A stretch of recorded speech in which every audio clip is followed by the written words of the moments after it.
બાળ દોસ્તો, કેમ છો? મજામાં ને? આજે આપણે ધોરણ 6 એનું સરસ મજાનું ચેપ્ટર 6 કે સંસ્કારે સર્જ્યું સ્વર્ગ, એ સરસ મજાનો પાઠ ભણશું. હજી સુધી જો તમે આ ચેનલને લાઈક, શેર અને સબસ્ક્રાઇબ ના કરી હોય તો કરી લેજો, જેથી કરીને તમને આવનારા તમામ વિડીયોઝની માહિતી એ મળતી રહે. તો આગળ વધીએ. બહુ સરસ મજાનું ચેપ્ટર જે છે કે જેની અંદર વૃક્ષારોપણની વાત કરવામાં આવી છે. અને એકલી વૃક્ષારોપણ જ નહીં, પરંતુ વૃક્ષ ઉગાડી અને કેમ તેમનું ધ્યાન રાખવું એની પણ વાત કરવામાં આવી છે. અને એ ટાઈમ વેસ્ટ કર્યા વગર આપણે આગળ ભણીએ. તો શરૂ કરીએ. અહીંયા જે છે એ સંસ્કારે સર્જ્યું સ્વર્ગ. તો સંસ્કાર નામના છોકરો જે છે એ આપણો પાઠનો મેઇન કેરેક્ટર કહી શકાય, હીરો કહી શકાય એ છે. અને એણે સ્વર્ગ સર્જ્યું એટલે કે બનાવ્યું. સ્વર્ગ કેવી રીતે એ આપણે પાઠ ભણશું ત્યારે તમને સમજાશે. ઓકે, તો અહીંયા જુઓ. વાહ, અઢી દાયકામાં તો ગામની આખી સિકલ ફરી ગઈ છે.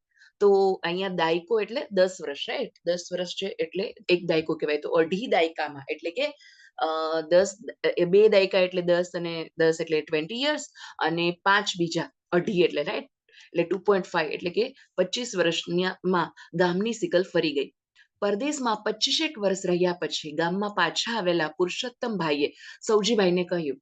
જે પુરુષોત્તમભાઈ જે છે એ બહાર મતલબ વિદેશમાં રહી આવ્યા અને ફરીથી પોતાના વતન ન હોય, પોતાના ગામ ઘણીવાર ફરે 25 વર્ષ પછી, અને એ સૌજીભાઈ સાથે વાત કરતા હતા. એને કીધું કે વાહ, ગામની આખી તો સિકલ એટલે કે આમ જે સુરત છે, દેખાવ છે, એ જ બદલાઈ ગયો છે. કેવું સરસ અલગ ગામ લાગે છે.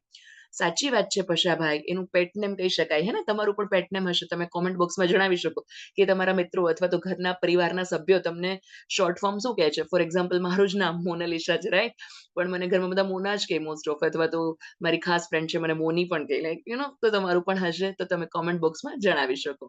કમેન્ટથી આપણે વાતચીત થઈ શકે, રાઈટ? તો પશાભાઈ, આ ફેરફારનું તમામ જે શ્રેય જે છે એટલે ક્રેડિટ જે છે, ક્રેડિટ ગોઝ ટુ, એવું હોય ને, એ સંસ્કારભાઈને જાય છે. સૌજીભાઈએ કહ્યું. કોણ? એટલે સંસ્કાર એટલે કોણ? તો કે પેલા આપણા ગામમાં નવા શિક્ષક આવેલા એમનો દીકરો સંસ્કાર ને. એટલે જે તમે સંસ્કારની વાત કરો છો એ સંસ્કાર છે કે જે છે એના પપ્પા મતલબ ઘણા વર્ષો પહેલા શિક્ષક એટલે ટીચર તરીકે આપણા ગામમાં આવેલા હતા, અને એનો જ છોકરો સંસ્કાર એમ. પુરુષોત્તમભાઈએ ખાતરી કરવા પૂછ્યું. ખાતરી આપણે ઘણી વાર કહીએ કે અચ્છા મતલબ આ બરોબર છે ને, રાઈટ? એ તો કે હા, એ જ. એ અહીં આવ્યો ત્યારે એ 6થા ધોરણમાં હતો. યાદ આવે છે? મતલબ એક્ઝેક્ટ તમારા જેવડો. હે ને? તમે અત્યારે 6થા ધોરણમાં ભણો છો, તો સંસ્કાર પણ જ્યારે એના પપ્પાની ટ્રાન્સફર થઈ અથવા તો નવી જોબ લાગી હોય કે મતલબ લાઈક વોટેવર કારણ રીઝન હોઈ શકે, અને એ આ ગામમાં આવ્યા, અને ત્યારે જે છે સંસ્કાર એ 6થા ધોરણમાં ભણતો હતો. એણે પોતાના ગામમાં તો હરિયાળી હતી, પણ આપણો તો સૂકો વિસ્તાર એટલે જ્યાંથી એ લોકો આવ્યા હતા, એ સંસ્કારનું મૂળ ગામ જે છે એ એકદમ સરસ મજાનું હરિયાળું હતું, એમ લીલોતરી વાળું હતું, ગ્રીનરી વાળું હતું. પણ અહીંયા કેવું હતું? સૂકો વિસ્તાર એટલે બહુ ઓછા વૃક્ષો, અથવા તો ના કહી શકાય એ ટાઈપના.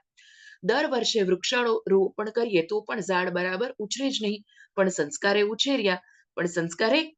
કેવી રીતે ઉછેર્યા એ આગળ આપણે પાઠમાં જોશું, રાઈટ? તો અહીંયા, ભાઈ, આપણે તો વૃક્ષારોપણ વખતે છોડ વાવવામાં જ રસ લેતા, પણ એ છોડ ઉછરે છે કે નહીં એની દરકાર ક્યાં લેતા. મતલબ જનરલી કેવું કરવામાં આવે તો કે વૃક્ષારોપણ હોય એટલે ચલો આટલા વૃક્ષો ઉગાડીએ અને આટલા ઉછેરીએ, પણ પાછળથી એનું શું થાય છે એ જોતા પણ નથી, રાઈટ? એને પાણી મળે છે કે નથી મળતું, કોઈ પ્રાણી જે છે કે ઢોર મતલબ લાઈક ખાઈ નથી ગયું ને, અથવા તો મતલબ એના પાંદડા સુકાઈ ગયા છે, મતલબ શું છે વોટ એવર, રાઈટ? એ આપણે જોતા નથી. તો અહીંયા જે છે એની દરકાર એટલે કે કાળજી, કેર એ કઈ લેતા નથી. પુરુષોત્તમભાઈએ હસતા હસતા કહ્યું. બિલકુલ સાચું. પણ આ તો જુદી માટીનો માનવી, એટલે આ તો બહુ અલગ માણસ છે એમ. સંસ્કાર જે છે એણે તો વાવેલા છોડને ઉછેરવાનો સંકલ્પ લીધો. ફક્ત છોડ વાવવા એ જ નહીં, પરંતુ એને ઉછેર કરવા. હે ને? ઘણી બધી વાર તમે જોતા હશો કે મતલબ લાઈક મને આના ઉપરથી એક વાત આવી કે ફ્રેન્ડશિપ છે એ ઘણી બધી વાર ફ્રેન્ડ તો તરત બની જાય, પણ પછી એને જાળવી રાખવું કેટલું બધું આમ મોલું હોય, હે ને? કે કેર કરવી પડે કોઈ પણ રિલેશનની. તો એમ અહીંયા પણ ઝાડવા સાથે, છોડવા સાથે એની કેર કરવી પડે, ત્યારે જઈને એ મોટું આમ વૃક્ષ બને. તો એને શું કર્યો હતો સંકલ્પ? કયો સંકલ્પ લીધો હતો કે હું ફક્ત છોડ અથવા ઝાડવા વાવીશ જ નહીં, પરંતુ એનું યોગ્ય ધ્યાન રાખીશ, એને યોગ્ય રીતે ઉછેરીશ, કેર કરીશ, એની એ સંકલ્પ લીધેલો. સૌજીભાઈએ સુર પુરાવતા કહ્યું. વાહ, કેવો સર્જનાત્મક સંકલ્પ, એટલે બહુ સરસ કહી શકાય એમ. અત્યારે આ લીલાછમ ઝાડ પણ જાણે બોલે છે કે સંસ્કારે કમર કસીને કામ કર્યું છે, એટલે ખૂબ મહેનતથી એમ. કમર કસીને કામ કરવું એટલે ખૂબ મહેનતથી, તનતોડ મહેનતથી કામ કરવું એમ. કહેવાય ને કે ઘણીવાર મતલબ એમાં મુશ્કેલી આવે પણ છતાંય ડટી રહેવું એમાં. એવું કામ કર્યું છે એમ. પુરુષોત્તમ ભાઈએ પણ એની મહેનતને વખાણી. જુઓ, તમે પણ પરીક્ષામાં એવું થાય કે ઓછા માર્ક્સ આવે છે, ઓહો! પણ મહેનત કરો તો તમને એટલી સેટિસ્ફેક્શન હોય કે મેં તો મહેનત કરી જ છે એમ. કદાચ ઓછા પણ આવી શકે માર્ક્સ, હે ને? પણ મહેનત કરી હોય તો અફસોસ તો ન થાય. બાકી એવું થાય કે ઓ યાર, વાંચ્યું જ નહીં, વાંચ્યું હોત તો કદાચ માર્ક્સ આવત. અને ચોક્કસ તમે વાંચો એટલે માર્ક્સ આવે જ, રાઈટ? તો અહીંયા જે છે એની મહેનતને વખાણી. હા, એ રોજ વહેલી સવારે અને સાંજે છે એ નાના છોડવાઓની સંભાળ લેવા પહોંચી જતો. એ વખતે સાધન સગવડો ક્યાં હતા? જાતે જ પાણી ઉપાડી લાવતો અને છોડવાઓને પાતો. ત્યારે તો આટલી બધી ફેસિલિટી પણ નહોતી એમ. પણ એ સવાર અને સાંજ 2 ટાઈમ એ ઝાડવાઓ, છોડવાઓ જે છે એને પાણી પાવા જતો. એક પણ છોડ સુકાઈ જાય તો એનો જીવ કપાઈ જતો. જીવ કપાઈ જવું એટલે દુઃખી થઈ જવું. એને ખૂબ જ આમ લાગી આવતું એમ. કારણ કે આટલી મહેનતથી ઉછેરતા હોય ને જાણે એનો જીવ કપાઈ જતો. એટલે બહુ દુઃખ થતું કે ઓહો! એક ઝાડવું આમ ઉછરી ન શક્યું સરસ રીતે એમ. સૌજીભાઈએ સંસ્કારના પરિશ્રમનો ઉલ્લેખ કરતા કહ્યું, એની મહેનતનો ઉલ્લેખ કરતા કહ્યું એમ કે કેવો હતો એ છોકરો એમ. મતલબ કેવો છે એ, જે અત્યારે તો ઓફકોર્સ સંસ્કાર ભાઈ છે. મતલબ બિકોઝ આ જ્યારે એ 6ઠ્ઠા ધોરણમાં હતો ત્યારની વાત કરેલી છે. સંસ્કારની પાસે તો એક જ વાત હતી, જાત મહેનત જિંદાબાદ એમ.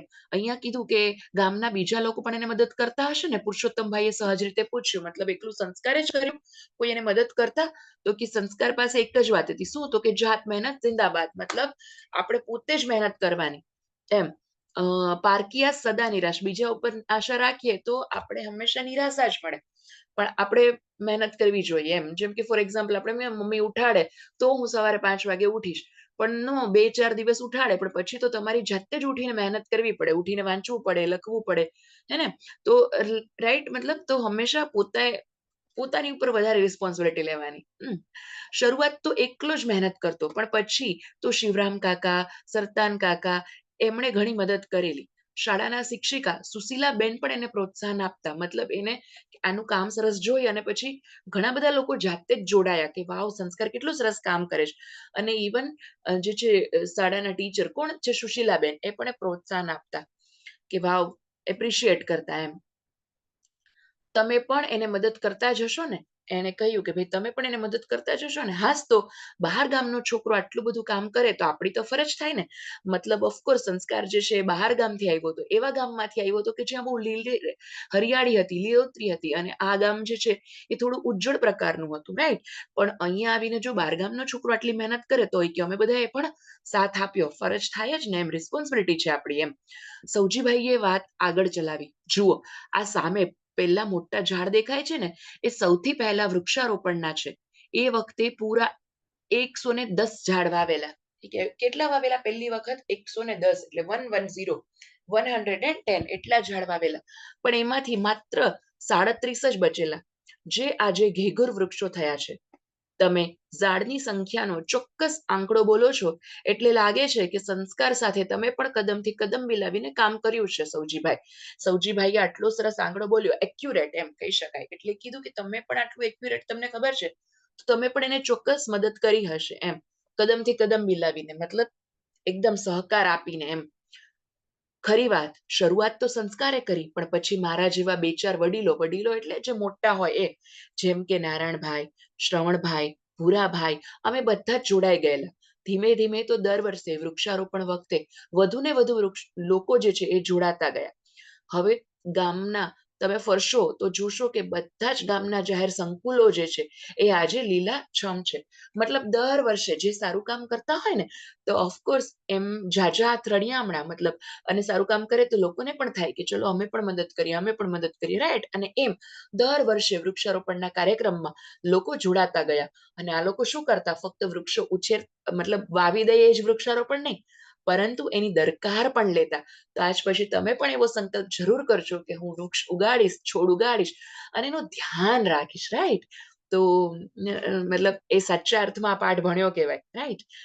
હા, મેં પ્રવેશ દ્વારે અને મંદિરમાં ઘણી સરસ વનરાજી જોઈ. એટલે વનરાજી લીલોતરી એમ.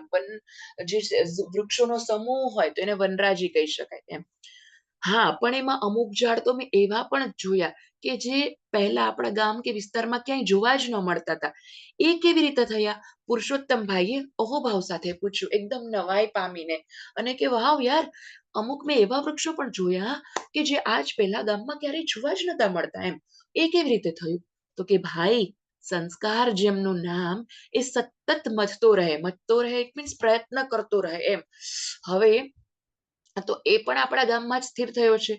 આપણી જમીનમાં કયા કયા ઝાડ ઉછેરી શકાય, કયા ઝાડને કેવી માવજત આપવી જોઈએ, એ બધું જ જાણી લાવે અને પ્રયોગો કર્યા જ કરે. એની ધગસ અને અમારી સહિયારી મહેનત છે. હે ને? મતલબ એણે શું કર્યું? એણે જોયું કે આ ગામમાં જ સ્થિર થઈ ગયો પછી તો સંસ્કાર, રાઈટ? તો એણે જોયું કે અચ્છા, કયા કયા એવા ઝાડ છે કે મતલબ એને આ જમીન જે છે અથવા પાણી હવામાન માફક આવે છે. એવું એવું એને મતલબ એને રિસર્ચ કર્યું અને હંમેશા ઇન્વેન્શન કરતો જ રહ્યો, પ્રયોગો કરતો જ રહ્યો, અને અને એના પરિણામે એને ઘણા બધા વૃક્ષો એવા પણ ઉગાડ્યા કે જે આના પહેલા ક્યારેય નતા ઉગતા. જેમ કે ગામમાં જે છે એ સરગવા, પલાશ, સેવન, ગરમાળા વગેરેની સાથે ઘણા બધા લીમડા પણ ઉછેરી શકાયા છે. તમને એક્ઝામમાં પૂછાઈ શકે એવા કયા કયા વૃક્ષો? તો કે એમાં તમે લખી શકો કે સરગવા, પલાશ, સેવન, ગરમાળા, રાઈટ? એવા બધા વૃક્ષો જે છે. ગ ગા સ સે પ, હે ને? હું જે છે ને આવું શોર્ટ ફોર્મ બહુ યાદ રાખતી એમ, કે ગામમાં જે છે એ અ ગ સ સે પ, હે ને? ગ સ સે પ એવી રીતે યાદ રાખી શકો કે ગ એટલે ગરમાળો, શ એટલે સરગવા, સે એટલે સેવન અને પ એટલે પલાશ. એવા મતલબ ગ સ શે સેપ એમ એવા વૃક્ષો ઉછેરી શકાય, અને સાથે સાથે લીમડો પણ એમ. અહીં દેશી બોરડીઓ તો હતી જ, પરંતુ તેના ઉપર કલમ કરી છે. હવે બોરડીઓ ઉપર કાંટા નથી આવતા, પણ મીઠા, મોટા અને મબલક એટલે ભરપૂર, પુષ્કળ એમ બોર ઉતરે છે. બીજા ફળા વૃક્ષો પણ થવા માંડ્યા છે. ડ્રેગન ફ્રૂટની ખેતી પણ શરૂ થઈ છે. જો કે એણે મહેનત પણ એવી કરી, પણ અહીં વરસાદ ઓછો છે એની કારણે કયા કયા વૃક્ષો જે છે એને મહેનત કરી પણ છતાંય વેધર જ જ્યારે સાથ ના આપે, તો મતલબ વાતાવરણ જેમાં વરસાદ ઓછો પડે, તો એટલે અમુક વૃક્ષો જેવા કે સાગ, સીસમ, સાજડ અને વાંસ અને નાગકેસર, આટલા વૃક્ષો જે છે ઉછેરી શકાયા નહીં. એણે ખૂબ મહેનત કરી, પણ વરસાદ ઓછો થયો, જે વરસાદ ઓછો થાય છે આ વિસ્તારમાં પર્ટિક્યુલરલી, એટલે જે છે અહીંયા એવા વૃક્ષો ઉછેરી શકાતા નથી. કયા કયા? તો કે તમે આમાં લખી શકો સાસા, સી, વાના, હે ને? એટલે સાસા એટલે સાગ અને સાજળ, સી એટલે શીશમ, વાના વાંસ અને નાગકેસર, એવા વૃક્ષો ઉછેરી શકાયા નથી. આ વિસ્તાર માટે એક આમ લોઢાના ચણા ચાવવા જેવું છે. લોઢાના ચણા ચાવવા એટલે ખૂબ જ મુશ્કેલ હોવું, કઠિન હોવું, કપરું હોવું એમ. એકદમ કહેવાય ને કે એવું હતું આ કામ એમ. અરે સૌજીભાઈ, આ નક્ષત્રવન લખ્યું છે તે શું છે? જુઓ, અહીંયા દેખાય છે આ ચિત્ર, આ નક્ષત્રવન છે એમ.